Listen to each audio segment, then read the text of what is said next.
comes the sun, here comes the sun, I say. Guys, have y'all checked out this new People magazine? No, we're reading Ramparts, a little better. What is that? I've never heard of it. Let me tell you about it. Dude, tell me. Have a seat. Oh, okay, cool. Ramparts. In May 1962, a magazine was born, published in suburban Menlo Park, California. It described itself as a forum for a mature American Catholic focusing on those positive principles of Hellenic Christian tradition, which have shaped and sustained our civilization for the past 2,000 years. The early magazine content was rather tepid and dry. The first issue that was published was described as Poetry Annual at Midwestern Girls School. This meant the piece was rather boring and had nothing truly interesting to offer the country. However, being on the outskirts of San Francisco, the very central West Coast epic center was home to the opposition of the Vietnam War, along as other anti-establishment cultures, which led to the groundbreaking magazine of the late 1960s and early 1970s. In the prime of Ramparts magazines, it was the nation's most influential and controversial magazines that became also known as Mace Politics, exclusive reporting, and unique design.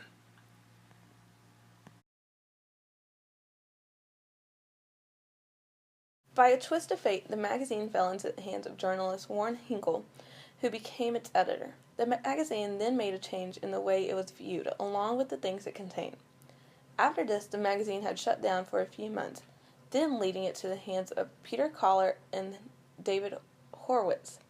The magazine fell into a maelstrom of radical chic, glamorizing Leninist dictators, falling for assassination theories, helped turned against Martin Luther King Jr., and built up the Black Panther Party, consisting of common criminals.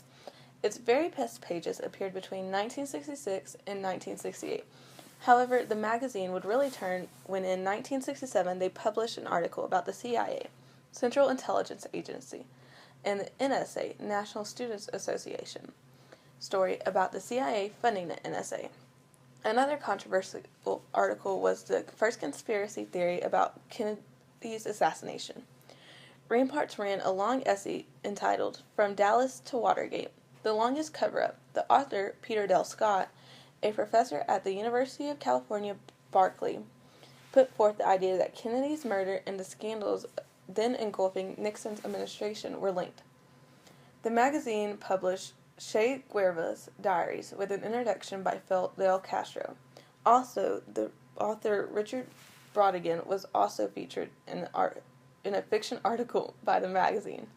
The magazine's size and influence grew dramatically over these years. After Horowitz and Collier took over, the magazine drastically changed. Horowitz and Collier revived the magazine, slashing its $200,000 monthly budget to $60,000 and cutting its staff from 50 to 15. They laid off half of the staff every 6 weeks so they could collect unemployment. For a while, Ramparts continued to make news. We measured our success by how well the New York Times covered us, says Collier. Circulation, which had dropped to about 40,000, rose to over 135,000. But in 1972, Horowitz and Collier turned to writing books. The magazine limped along for another 3 years, but as the war ended and the movement died, so did Ramparts. While Horowitz and Collier blamed the magazine's failure on Hinkle's spending, Hinkle blamed it on the magazine's pro-Palestinian stand and involvement with the Black Panthers that alienated advertisers and investors. He said that Ramparts owed $2 million when he started and $6 million when he left 6 years later. It was money well burnt, he said. Ramparts was the only magazine that tried to apply a left-wing option to the American marketplace. And people forget what that means, Hinkle said. Hinkle also liked to live and work large, spending lavishly on editors, investigations, art, first-class travel, adding to the magazine's debt. Although Hinkle drove the magazine into the ground, he also contributed to the magazine's initial success and many controversies. He had a vision that the country was ready for a magazine of the new left. At its best point while under his lead, the small quarterly magazine that began with 5,000 subscribers morphed into a brash monthly with a circulation of 400,000 due to the risk Ramparts writers and editors took. Even with Hinkle's initial success and Horowitz and Collier's attempt in initial success to make Ramparts as relevant as it once was, the infamous magazine still came to an end in 1975. The anti-war movement, civil rights movement, and the Black Power movement were all in the air at the time, and they didn't need Ramparts to exist. But Ramparts made a very significant contribution to each of these movements and others. Ramparts put them on the national map. The lessons Ramparts taught American journalism are still being studied wherever investigative reporting is practiced. The magazine showed that the rarest asset in journalism is picking the right set of questions, usually the ones nobody else has the sense to ask. Mitch Stevens, author of the book A History of News, believed Ramparts was part of the media mud puddle out of which some of the most lively forms of journalism crawled. Like gonzo journalism and new journalism, it was the most rambunctious and clever at a time when journalism had grown stoic and still. Ramparts had a bombshell in every issue, changing America with every issue of the magazine. What they talked about then wouldn't raise an eyebrow now, but back in the 60s and 70s, they were bombshells paving the way for the news and journalists we now know. Martin had a dream.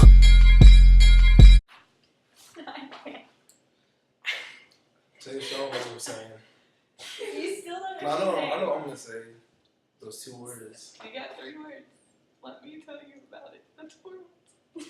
Alright. What's the fate? The magazine fell into the hands of a journalist. What? Who warned who became the editor. From here, the magazine made a change from the. Okay.